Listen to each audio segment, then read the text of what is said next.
You know, most people I know have seen Death Note, but most people, I would wager, don't actually know what Death Note really is about. So it's a show about pizza. Despite the original manga only running for about 2.5 years in Weekly Shonen Jump, the series has, since its debut in 2003, sold over 30 million copies on just 3 volumes alone, spawning a wildly popular anime adaptation, 4 live-action films, 2 of which are based on completely original material, a J-drama, multiple video games, multiple stage plays, and musicals, and even, regrettably, an American remake film produced by Netflix.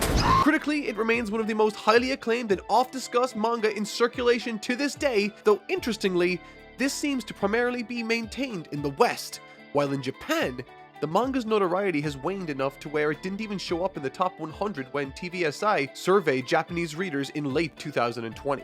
While using the phrase monolithic would generally come off as arrogant, it's difficult to describe Death Note as anything else. While most of the series that Jump publishes, even the titanically popular ones like Dragon Ball and One Piece, exist as entities within Jump's collective branded canon, Death Note exists almost entirely as an entity unto itself, separate from it all. Heck, the mere mention of a notebook that causes death is something which acts as a reference to the franchise, with countless parodies and homages that have sprouted from it over the years. Even actual, literal, real-life murders have been committed in tribute to this very franchise. And while screwed up on so many levels, it only further speaks to the iconography the story itself possesses as a piece of literary canon. It is, however, this public discussion that I feel like something has been lost. Not just insofar as the back and forth on various specificities regarding its story, but even the central ideas on the manga itself have been lost, I believe. Pressed under a mountain of adaptation and misinterpretation to where the original meaning has been almost entirely lost. For this analysis, I think it's worth looking back at the original work and consequently asking a simple question. What exactly is Death Note really about? Death Note's 2 mangaka, writer Tsugumi Oba and artist Takeshi Obata, are 2 men with interesting personal histories to say the least. While it has never been confirmed by a direct source, a popular rumor about Tsugumi Oba is that he is and always has been nothing but a pseudonym for gag mangaka Hiroshi Gamo. Gamo's work was very much a prototypical Jump gag series of the time, dense in absurdism and wordplay and geared heavily to Jump's child audience. While this did make him something of a favorite amongst Jump's offices, demonstrated in a mostly kayfabe feud he had with competing gag manga author Yasui Kita, that saw Kita end his own series outright blaming Gamu for his inability to get off the ground, the well dried up, and after 2 attempted runs in 1998 and then 2000 failed to garner publicity, Gamu more or less vanished from the public eye entirely. Obata, on the other hand, is a bit of a different story. Achieving the much vaunted Tetsuka Prize in 1985 and performing his first formal serialization, Cyborg Grandpa G, when he was just 20 years of age, Obata had gained a reputation as a budding talent over a series of collaborations in the 90s before hitting it big in 1998 when he, together with Yumi Hotta, created Hikaru no Go. The series was a runaway success, spawning a resurgence in Go as a game, and lasted to mid-2003, just a few months before Death Note debuted.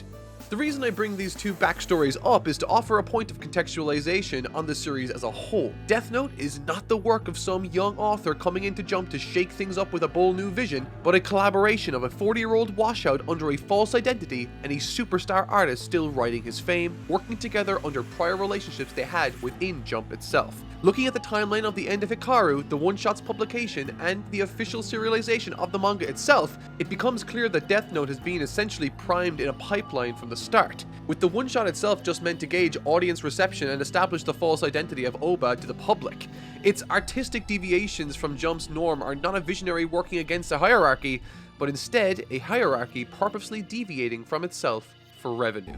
And this is all to say that a common statement made about Death Note insofar as its relationship to Jump is that it doesn't fit in with the rest of Jump's publications, and on a surface level observation, looking at what was being published at the time, this is correct. At a time where Jump was primarily embracing bright, fanciful narratives full of youthful, boyish optimism, Death Note is harshly cynical, decidedly grounded in its scope, and operates less on dramatic climaxes as much as meticulous build-up and articulation. Of its cast, only about a dozen are given substantial page time or focus of any kind, and even then, the manga, with one exception, notably avoids dedicating substantial flashbacks to explaining character backstories and motivations, instead choosing to center the story squarely around a singular serialized narrative without any breaks of any kind. This was compounded, of course, by Light himself. Not just in the obvious fact that he is a literal mass murderer, but Light in many ways was not someone Jump's target reader base was set to relate to. Unlike the scrappy outcasts and delinquents who defined protagonists in the publication for the last 15 years,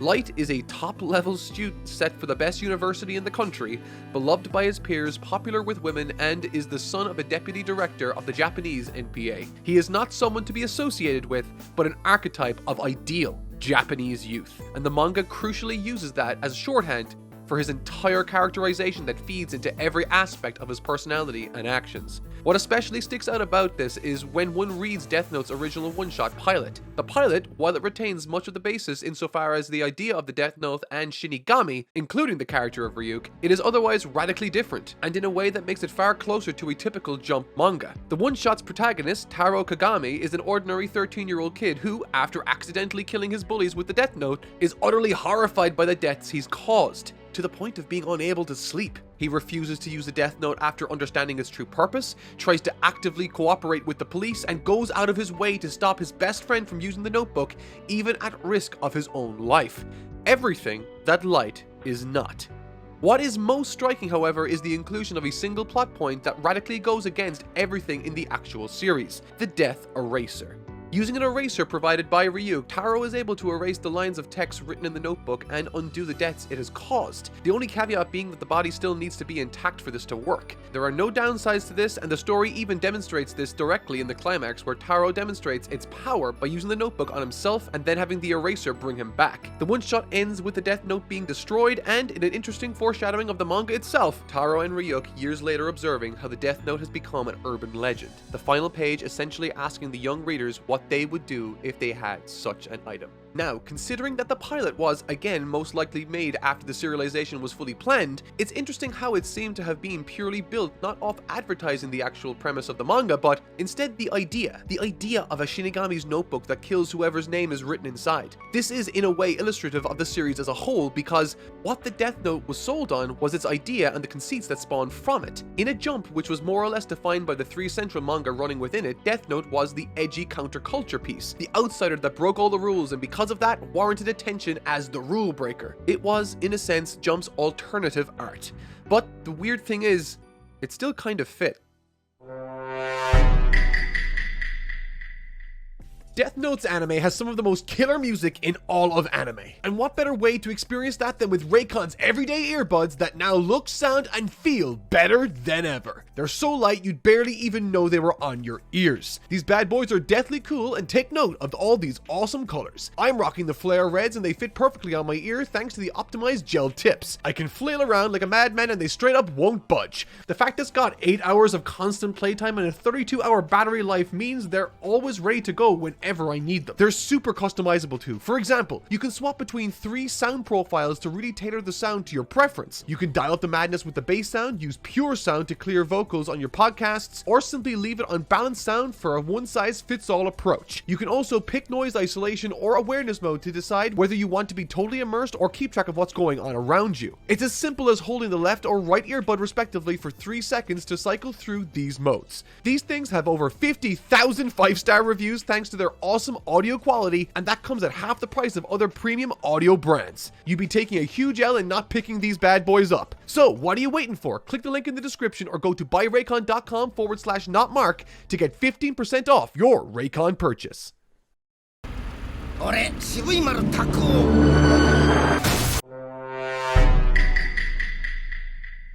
Writer Tsugumi Oba has stated in multiple interviews that he'd never intended Death Note to be seen as being about the moral quandary of the Death Note itself, that the series was intended first and foremost as a work of entertainment, and this shows itself in the framing and the structure of the story. Even though the entire premise revolves around Light and his accomplices committing mass murder essentially every day, the manga seems to deliberately do everything in its power to downplay that as much as it possibly can. Outside of a handful of circumstances where it's used unseen, bodies are purposely almost never shown in spite of the hundreds they are inferred to have killed, any and all references to societal ramifications with Light's crimes are kept to a minimum, and instead the series is mostly situated around long monologues regarding the meticulous point-by-point nature to which Light and L perform their battle of wits. Tonally, the manga is surprisingly light given the subject, with persistent use of comic relief designed to power its narrative. Nearly every scene Light is in, Ryuk, Misa, or Matsuda will say or do something dumb, and the gag will be that Light as the straight man barely responding to it. Multiple times the series will do a sudden tonal shift to have stuff like Light and L bonding over a very intense game of tennis, or have Matsuda go through a comedy of errors as he tries not to be killed by the Yotsuba group. Misa, despite being a mass murderer herself, is never treated as anything more than Light's perky female sidekick, and her flippancy under which she commits her crimes is never really stressed. Even Light's trademark grin, used often as a mark of tension, is used multiple times as a gag where he wears it where it isn't appropriate, as if even that part is just for the fun of it. And I stress all of this because demystifying Death Note as this mature philosophy piece, which it most definitely is not, exposes what its actual core appeal is. The back and forth of Light and L, with Ryuk a purely passive observer who serves primarily as a source of exposition and to give Light someone to talk to. Light and L are the only characters of significance with an active role in the narrative. Each scenario the manga sets up in part 1 is designed around exploring the angles in which L sets up traps for Light to fall into, all the while Light attempts to get out of them, with each minute detail given attention and dissection as a possible opening. A really good example of this comes in chapters 16 and 17, when L has Light's room bugged in order to monitor him. On a base, this is a really interesting scenario because L has put Light into a deadlock. Either he'll be exposed using the Death Note, or he'll be indirectly exposed when the Kira killings start declining while he's under surveillance. The manga is aware of this, and thus the intrigue comes in watching how Light combats it. First by laying out how he figures out that he's being monitored at all, and his counterattacks of having Ryuk locate and remove the cameras. Then laying out each calculated action he takes to ensure he can continue his murders without being seen, and safely disposes of the evidence. However, the manga crucially does not give Light a complete victory, as his cover strategy still crucially leads to an aberration in Kira's murders that increases L's focus on Light. This in turn leads L to enroll at Light's university, completely shifting their dynamic while progressing the story to its next stage. This kind of interplay demonstrates what part 1 is all about. It is a hyper-stylized reinvention of the classical Holmes versus Moriarty scenario, the mythologized battle between the eccentric genius detective and the criminal mastermind, with the added twist of Moriarty as the main POV character. L's character, consequently, is designed as the perfect opposite to Light. His unkempt appearance, unnatural posture, and calm demeanor all contrast against what defines Light. Soichiro and Misa, the most important characters in part 1 besides the main duo, accentuate this.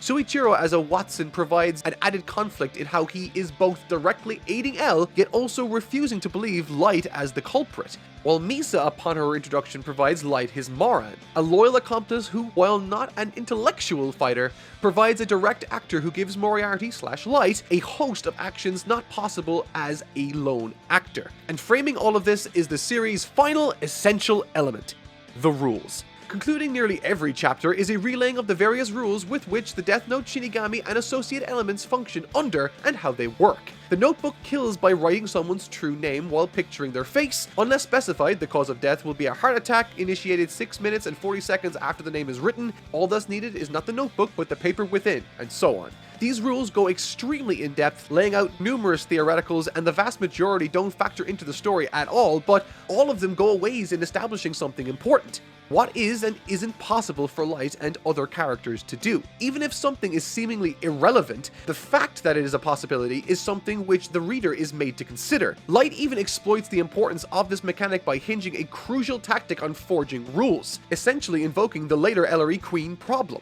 to grant himself an airtight alibi. And that is Death Note's appeal in a nutshell, the point in which the mind games go so far to where even the in-story mechanics are being exploited as tactics. This kind of back and forth built into part 1 structure takes on a really interesting turn in the latter half. While Light loses his memory and the story switches to a more traditional jump narrative where he and L team up, this is, generally speaking, viewed as a weaker part of the story, as the mind battles take a back seat and the story kind of drags its feet through 20 chapters filled with repetitive scenes of the same generic businessmen talking about the same topics ad nauseum. But what makes it work is in how the conflict creates a fascinating new dimension to the core dynamic of Light and L, through which the two characters together exchange theories and try to deduce just who exactly the new Kira is. The reader gets a far better idea of both what makes the two so similar and yet so different. The wait for the core conflict to resume is something which is actually made a focal aspect of the plot, exploiting the reader's curiosity as to when and how that will happen. And it's when that moment is reached that gears shift and we have to re-examine the series from an entirely different angle. By far, the most polarizing critical assessment of Death Note is a simple one. Was the latter half of the story even necessary?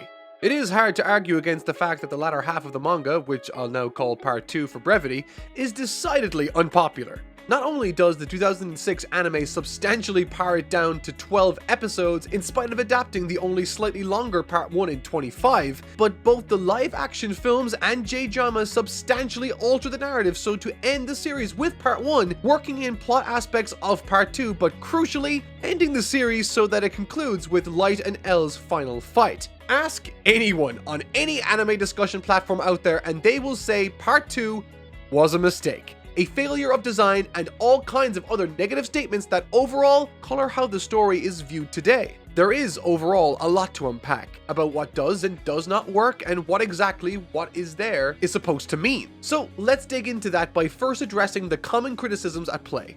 Firstly, by far the key central complaint towards Part 1 is an obvious one, that the story continues after L's death. Not only is L himself the most popular character in the series, as one look at my anime list will tell you, but the very core appeal I talked about is something which cannot function if either Light or L is dead. This would naturally suggest the story's culmination to be at this point, but instead the story goes against this and continues on with a character who, while crucially not actually a copy of L, still greatly resembles him in demeanor, all the while sporting a design which is essentially a palette swap. Tellingly in regards to this attachment to L is in how both live-action adaptations have him ultimately be victorious over Light, albeit at the cost of his own life. This, I think, stems from a misunderstanding on the narrative purpose of L's death and also how it works as a thematic undercurrent for the larger story as a whole. In killing off L, Oba not only opens up the narrative into a scenario where Light has won, but divorces the conflict away from L, the person, and instead to L, the idea. Nier, despite his similarities to L, is pointedly not L in many ways. He is far more emotionally calm and displays a philosophical understanding far larger than what his predecessor ever displayed, and that emotional disconnection he displays allows the conflict to shift away from a two-man conflict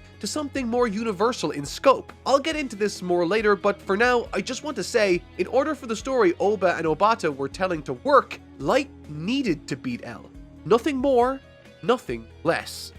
Another complaint I see a lot with the series is that the loss of L causes the series to no longer have anyone for the reader to root for. Light and his accomplices are monsters, Mello is an immoral terrorist and criminal, and Nier, while not terribly different from L morally, is too much of a passive, stuck-up kid to really enjoy following. By consequence, the story becomes draining to follow as there is no one to connect with, essentially giving into the nihilism underpinning the story as a whole. This, too, is something I think is wrong. While they may not be the primary drivers of the main narrative, the Japanese task force is given substantially more focus as characters throughout the second part, and with this focus comes a crucial amount of emotional grounding that was just absent entirely from part 1. Aizawa, who in the first half of the series was largely a background character, notably takes a major role as one of the main POV characters, as we see him slowly accept who Light truly is. And watching the feelings of these ordinary men reacting to an ever-deteriorating situation, losing their collective mentor, and then slowly realizing what they'd been fighting for was in large a lie is seriously compelling stuff that contextualizes the narrative through to its closing moments. And I'm honestly surprised it's not talked about more. But indeed, these points do frame the difference in Part 2, which makes it both so polarizing and, at the same time, fascinating to discuss. While Part 1 was centered purely on the deadlock of Light and L, Part 2 takes a far broader approach, touching on the global idea of Kira and his worship, the ideals of fixing society which Light's motives are built around, and overall constructing a complex interconnected web of ideas which together all build to a singular point where Light's worldview is succinctly rejected. Rather than designing the narrative around the singular singular point of two characters fighting, Oba instead switches to the arguably high route of positioning the story about Light's eventual thematic and literal defeat. And that is, if anything, a far more interesting story than L defeats Light could ever be. Unfortunately, while the ideas in play are not bad, the actual handling in story demonstrates a number of fundamental problems in the design that causes the manga to fumble the execution. By far, the biggest problem Part 2 struggles with is in its structure. While I wouldn't exactly call the series rushed, each major conflict is resolved more or less at the same speed as beforehand, and there's rarely a plot point that feels like it should have been delved into more. The sheer breakneck speed at which story elements and ideas are introduced, discussed, and resolved becomes almost dizzying. Only a few chapters after L dies, the story shifts into full gear to have Mello kidnap Light's little sister, in the process setting off a plotline in America with a vastly more dramatic scope than anything in the series. However, this ends almost just as quickly, with Mello being written out of the story almost entirely, and the manga is forced to pivot into both Nier's plotting against Light and introducing Mikami and Takeda as Light's new accomplices. However, since Nier cannot directly go against Light until it's time for the climax, the only thing the manga can do is wander around through subplots until that point, and then it suddenly remembers Mello is still alive and halts itself to kill him and Takeda off in the span of a single chapter. It's a Christmas miracle. An event which comes incredibly abruptly in spite of being what a major amount of the finale is built upon. And this is essentially the core issue underpinning Part 2.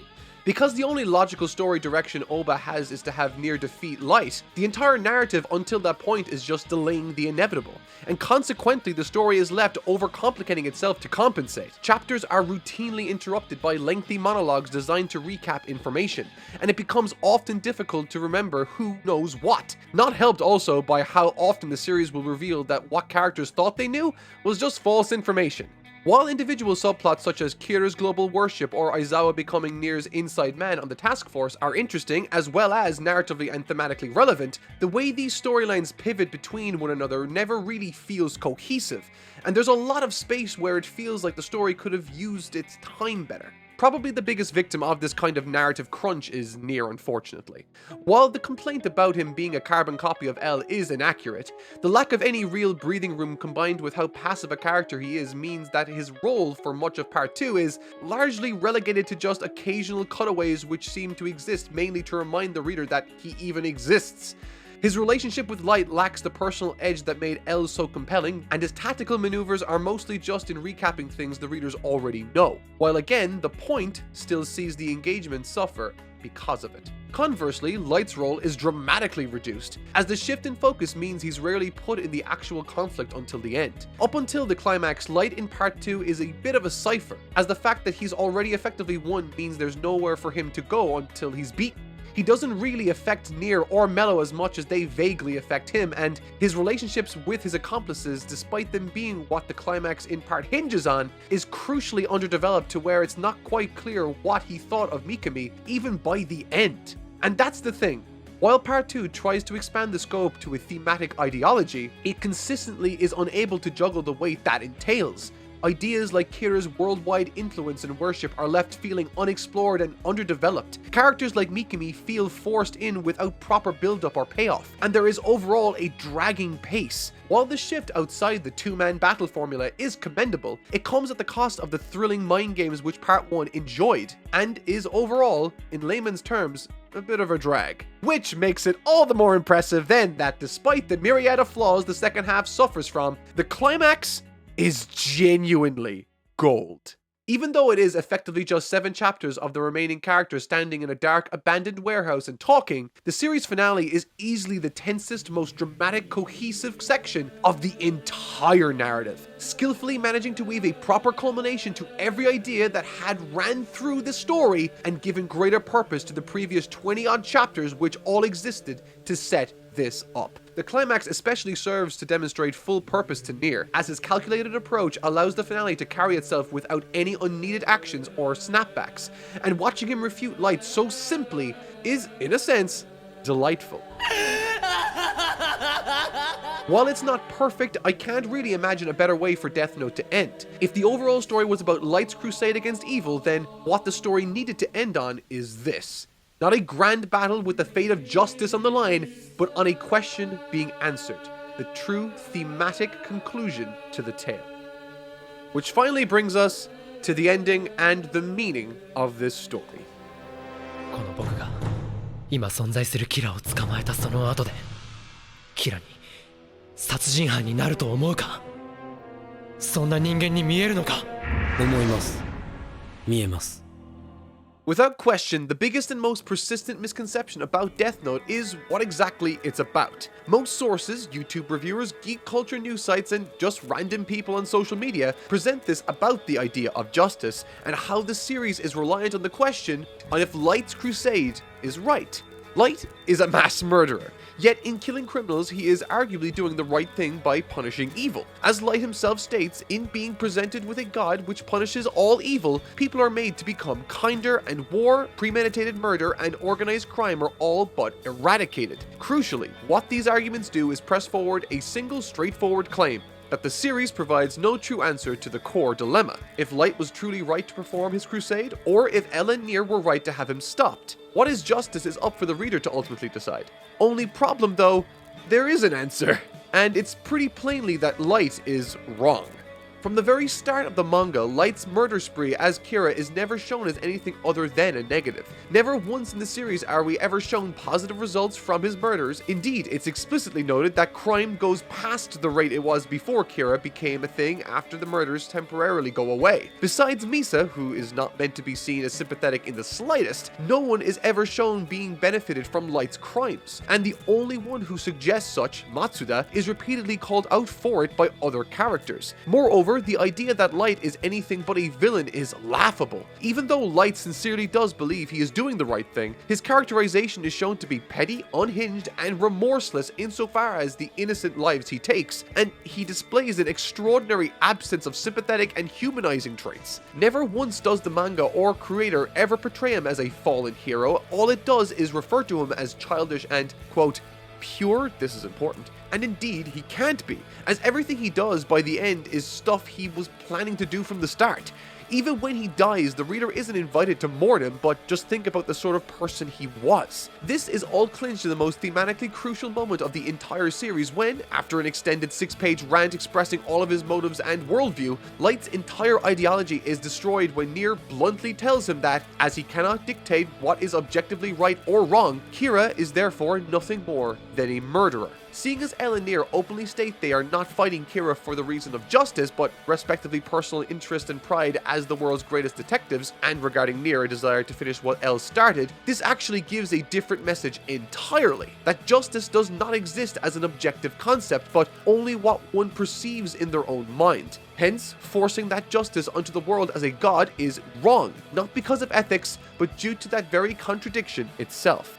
Where this gets really interesting though is when one discusses the anime, and specifically how it impacts the viewer's interpretation of Light. I've been kind of avoiding talking about the Tetsuro Araki directed anime thus far, primarily because I think the manga is more valuable as a source text, but a lot of the misunderstandings the series has are rooted in Araki's directorial choices as an adaptation. Most crucially to this is the way it frames Light's character and the story through homages and invocations of Judeo-Christian art, literally using a direct comparison to Michelangelo's The Creation of Adam in the OP to depict Light receiving the Death Note from Ryuk, a presentational idea which doesn't even make sense when you break it down. The soundtrack is persistently laced with booming chants associated with Christian imagery, most often used when Light's plans are in play. Whereas the manga is mostly told in plain light and staging, the anime adds a heavy color gradient which stresses the apocalyptic atmosphere. Rather than simply presenting a shot of him noticing the notebook, Light's discovery is framed with heavy shadows that show the darkness symbolically pulling him in. When Light declares his desire to become the god of the new world, while the manga shows a shot of his eyes to express his conviction, the anime instead frames it against the setting sun, this very act displaying a defiance of the heavens themselves. Light in the anime is at once Lucifer and the corrupted first man, tempted by the evil apple of enlightenment. Everything about the adaptation is designed to reinforce this interpretation, in spite of how utterly against the manga it is. Light's inner monologue, which demonstrates his willingness to kill anyone, even his own little sister, is heavily cut down upon, while the anime pays way more focus on the grandeur of his killing spree and ideological fight with L. Notably, the anime cuts out the majority of Light's motive rant in the climax, outlining his entire worldview, just having him argue that he's made the world better and thus did what no one else could. All of of this together goes to create a very different character. One who is not a twisted distortion of Japanese youth, but instead some sort of dark messiah who twists the world to his whim. Now, while some of these changes are likely just the adaptation itself at play, I mean, part 2 of the anime is heavily trimmed down from the manga, and Light's persistent thoughts would have worked quite poorly in an active visual medium. But what cannot be viewed as anything but an intentional change comes in the anime's ending, and this is where things get irritating. For the most part, the manga and the anime have the same events play out. After Light's final gambit to kill Nier, the task force and the SPK via Mikami is foiled, and Light has his secret identity exposed. Light attempts to kill Nier via the spare notebook piece in his watch, is gunned down by Matsuda, and then slowly bleeds out before Ryuk puts him out of his misery with the Death Note. In the manga, this is done to make Light look as pathetic as humanly possible, writhing around in pain as he begs for someone to help him and kill everyone else, before culminating in him desperately pleading repeatedly how he doesn't want to die as the futility of his existence becomes apparent. Ryuk then writes his name in the Death Note and Light's body drops lifeless to the ground. The conclusion of Light Yagami in the manga is a 2-page spread of his dazed corpse, as unsightly as the countless people he killed. In the anime, however, Light somehow manages to run away from the task force after being shot, despite the obvious fact that he should effectively be immobile at this point, and we are also treated to a slow montage of Light's life slowly flashing before his eyes while sad music is playing. There is no desperate pleading for his enemies to die or his own survival, and instead Light's final moments are him quietly passing away on a staircase with just Ryuk there to comfort him and say they had a fun time together. As the anime erases the manga's epilogue, this is essentially the note the series closes on, framing it around Light's tragic rise and fall from grace, an idea which is pretty much as far away from the manga as you could possibly get. In other words, according to this, Light tried to do the right thing and he should be mourned for it in spite of the horrible crimes he committed along the way.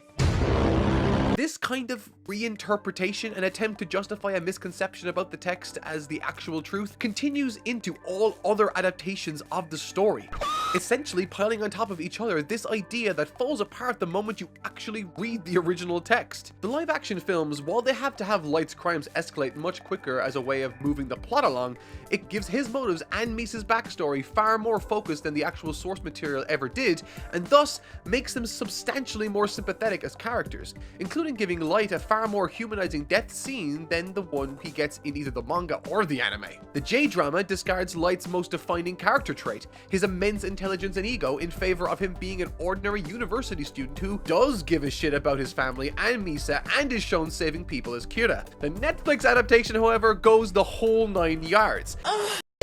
And transforms him into the stereotypical bullied outcast kid who just wants to make the world better and is horrified by the idea of killing innocent people who are in his way. With, by the way, all of the original negative traits Light had backported into this version of Misa, which is just another classic Netflix girl bossification of a character which, in attempting to fix a quote problem with the source material, instead turns the character into a rabidly misogynistic stereotype. Now, my point with listing these changes isn't to illustrate all the ways adaptations try to make Light more sympathetic, but to instead display a consistent pattern in how Death Note's myriad of adaptations approach the source material. Light's numerous villainous traits, his readiness to murder innocent people who get in his way, his complete lack or care for anyone but himself, and his utter refusal to see anything he does as morally reprehensible, all openly get in the way of what most people imagine Death Note to be about, and thus, adaptations seek to rectify this by changing the story to suit this desire. It's not as much about changing the story to the adaptation's own vision per se, but instead correcting the original narrative to what they think it should be. That, or they're trying to make the story about Light and Elle's epic bromance, which they do quite a lot, mind you. The really ironic thing here, though, is that for all of the posturing about biblical imagery and right and wrong the adaptations do, none of them actually seem to properly understand what the original manga is about. That being, essentially, a societal critique. In the early 1990s, Japan went through something of a societal collapse. After an entire decade of rapid financial growth, sudden widespread policy changes in 1989 led to a bubble burst and nationwide recession that would last the next 20 years. The group perhaps hit hardest by this was the, quote, lost generation. The Japanese youth who, after spending their entire lives being extensively pressured to study their asses off, get into high-quality universities and from there inherit the world from their parents, entered the workforce to instead find a world with no jobs, a collapsed marketplace, and an older generation which seemed only interested in throwing their own problems onto others. Many texts have been written about the influence of this generational disillusionment and how it permeated so much of the art and culture developed after that bubble burst. But what matters here is a single, terrible event. In March of 1995, a series of coordinated attacks were carried out across the Tokyo subway system, wherein packages of sarin gas wrapped in newspaper were carefully placed inside the trains during rush hour, and then punctured by umbrellas as the culprits fled the scene. The attack in total killed 13 people and seriously injured 1,000 more. With it being only sheer luck the number wasn't higher, the event itself ended up sending all of Japanese society into a panic. In the wake of the incident, the organization that had carried out such a large-scale event was identified to have been a controversial religious group based near Mount Fuji, one which had been growing ever since that very bubble burst. They were an organization that society would describe as nothing but evil. They would make members demonstrate loyalty by killing friends and family. They killed anyone who sought to criticize or investigate them, and killed their loved ones alongside them. They would take part in depraved, drug-fueled parties designed to free their souls. Their charismatic leader was a man who spoke of the coming apocalypse and World War III, stockpiling weapons and developing bioterrorism plots in secret. Their goal was to overthrow the Japanese government and bring about a war only they, as the chosen few, would survive. Going so far as to mail a bomb to the governor of Tokyo, and for the crimes they committed, their highest-ranking members were all sentenced to death. The organization's name was Aum Shinrikyo. What made Aum Shinrikyo's crimes so important to Japanese society wasn't the severity or horror of what they had done. Japan had, over the last 15 years, seen many terrible crimes that struck at the darkness of the human heart. The devastating Yamaichi Yakuza War, the prolonged 46-day murder of Junko Furuta, the depraved child killings of the otaku murderer. All these crimes were terrible, but they were still the practices of those outside. Organized crime, social outcasts, mysterious villains, they were all people society didn't have to recognize, people they could easily reject. Aum Shinrikyo, however, was different. Its membership primarily consisted of young people fresh out of high-quality universities, the kinds which society put its faith in to continue where the prior generation would leave off. Yet the disillusionment of an entire generation instead made these people decide to become part of a collective of monsters. Their leader and founder, Shoko Asahara, was a man whose doctrine positioned him as the reincarnation of both Buddha and Christ, seeking to take upon himself all of the world's sins, and he carried out all of his crimes believing he was bringing about salvation for the world at large. No matter the monstrousness of their actions, that kind of conviction was certainly something a lost generation could really rally behind, and was even willing to enact whatever terrible acts were required of them. If it wasn't obvious, this is what Light is meant to represent as a character. Not Lucifer, but a representation of the kind of inherent bitterness and disillusionment which would drive someone who'd be considered the future of society to become a mass murderer. As he himself states in the finale, Light's desire to become a, quote, god comes not from a position of arrogance or lust for power, but from his own belief that someone had to take up the role and make the world right. What Light wanted was for people to come to live with Kira as a new normality, a persistent reminder that evil will bring with it a divine punishment, and thus everyone who strays from that path of good will be met with righteous fury. This is demonstrative in the kinds of people Light targets, not criminals in a broad sense, but people who act in a purposeful, calculated manner to harm others and worsen society. He would even go as far as to object to Mikami killing ex-convicts who'd atoned for their sins. It is not a coincidence then that all of the characters who displayed sympathy with Kira's actions, Misa, Matsuda, Takeda, and Mikami, all belong to the same young generation Light himself spawned from. He is what they and all of youth want, to inherit a world where a savior is truly making things better. And of course, Light is wrong. As Nier says, in a world where objective good and evil don't exist, all his crimes are in the end is the work of a murderer, not a savior. Light's refusal to understand the weight of his own humanity, his own purity, that leads him to think he can actually become such an individual and that he would make the world better, is why he even used the Death Note to begin with.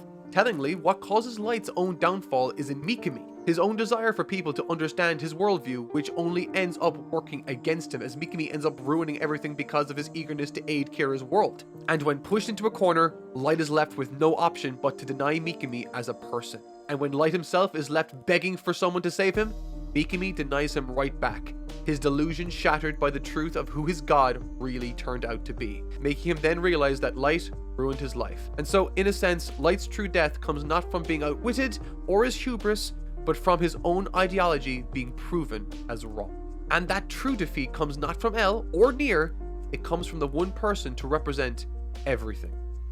Tauta Matsuda.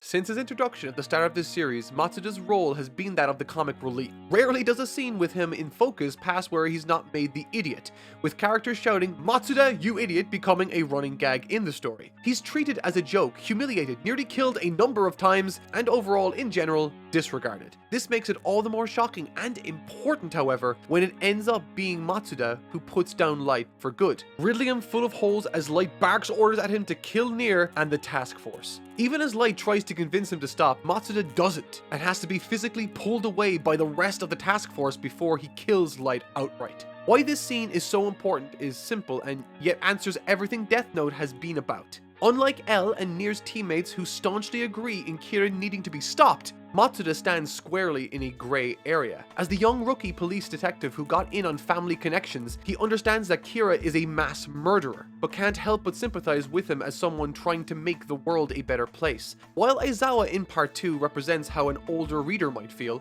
consistently horrified at the lengths Light is going to ensure his perfect world becomes a reality, Matsuda represents the younger reader who suffers from that same disillusionment as Light did, and even knowing it is wrong, has a part of themselves that wants it to be right. In having Matsuda reject Light so thoroughly, however, Oba communicates effectively what he wants us as readers to think. Just as Om were not a divine society which would survive Armageddon but a psychotic terrorist cult, Light is not a god delivering humanity on the right path, but an insane serial killer enforcing his beliefs onto others. Matsuda doesn't have an unavenged family, childhood bullying complex, or Light's quote manhood, but the compulsion for a better world. And Light's world is one where that isn't the truth. Because no one understood Light, because the vague idea of Kira is what some were frightened of, some sought to exploit, some idealize, but none truly could see.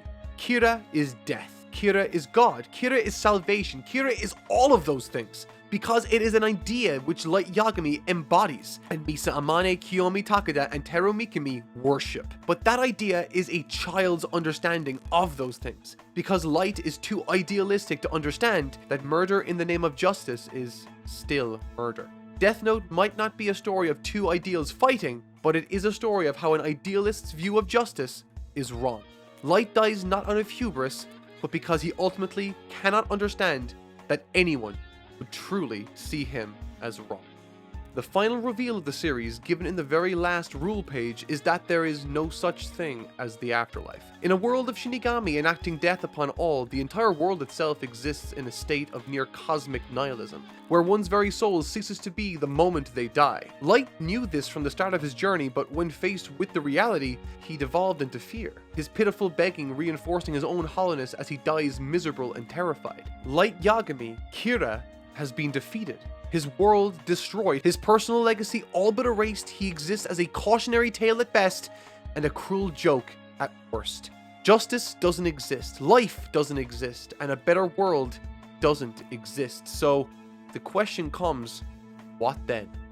The answer comes in the manga's epilogue, notably excluded from the anime.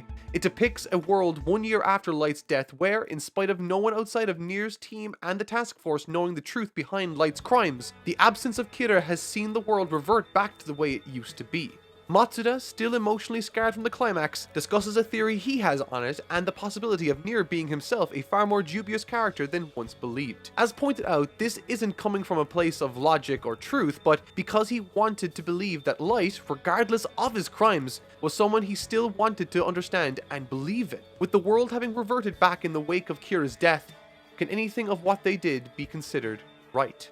Ide, however, tells him that he has no doubt they were right, because it doesn't matter if Nier was any more righteous than Light was. All that matters is that they are alive right now. There is no justice in this world, but life still exists. So, shouldn't that be enough? While far from perfect, Death Note's imperfections in many ways highlights just how powerful a work it really is. It is a story which, in its conclusion, tears apart every ideal it at one point presented, expressly proving the futility in trying to understand the conflict as no different than someone who just wanted something they wanted inside themselves to be true. We all wish for a savior. We all wish for someone who can right the world's ills. Our desire for that delusion is disgusting, perhaps even disturbing.